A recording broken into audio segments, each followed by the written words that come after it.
Vandag op Back to Basics gaan ons couscous maak. Ek gaan vir jou 2 weergawe wys wat jy kan maak en kan bedien as 'n bykos.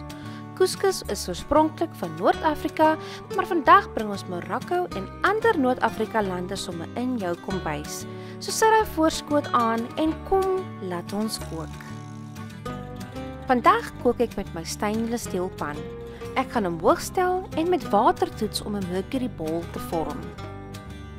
Wanneer my pan warm genoeg is, gaan ons die olie ingooi, 1 knoffel huisie, opgekapte wortels, rooi en groen sitrusies en dan gaan ons dit braai vir omtrent 4 minute.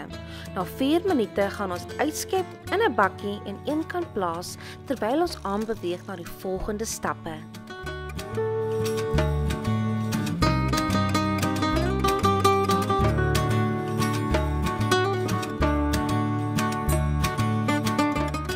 Vir ons couscous slaai gaan ons 'n baie lekker maar eenvoudige slaaisous maak.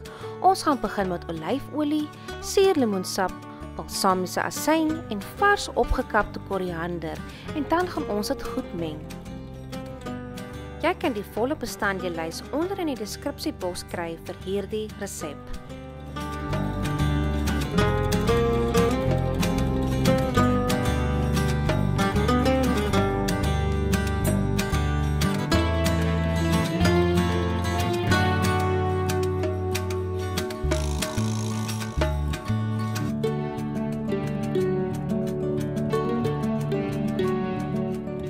En nou vir die couscous.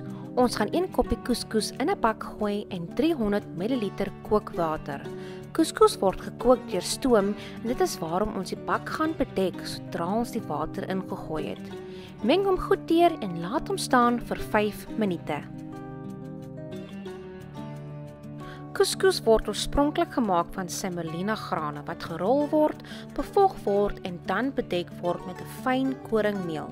Die doel is om die graan te laat swel, wat dan maak dat die graan baie lig uitkom. Verwyder nou die plastiek en met 'n vork gaan ons, soos hulle in Engels sê, dit uitvlaf. Hierdie is ons eerste weergawe van couscous, sonder geen speserye of bestanddele nie. Jy kan dit nou net so bedien of iets byvoeg soos olywe, kikkerertjies of oondgeroosterde groente.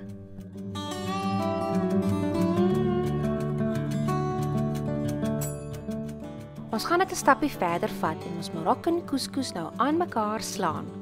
Gooi jou gesnyde groen eie in, die groente wat ons vroeër gebraai het, sout en peper en natuurlik ons opgekapte vars koriander. 1 koppie couscous is genoeg vir omtrent 4 mense, maar jy kan hierdie resep verdubbel.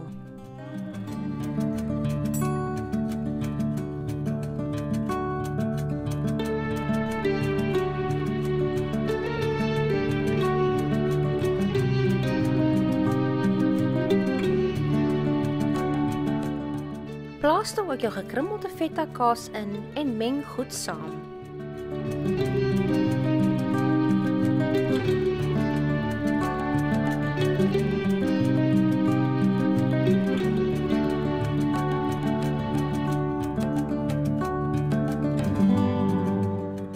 Jy kan nou besluit of jy die sous oor die couscous gaan gooi of eenkant hou vir jou gaste om self oor te gooi. Jy kan die couscous weer 'n keer lekker meng as jy die sous oorgegooi het en dan is hy reg om bedien te word.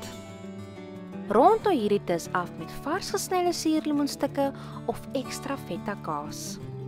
En kyk nou net, binne 5 minute het jy couscous, so maklik soos dit. Laat weet vir my of jy hierdie resep gaan probeer en sit tog volgende keer as jy inkopies doen 'n boksie couscous in jou mandjie. Lekker kook en groete vir almal by die huis.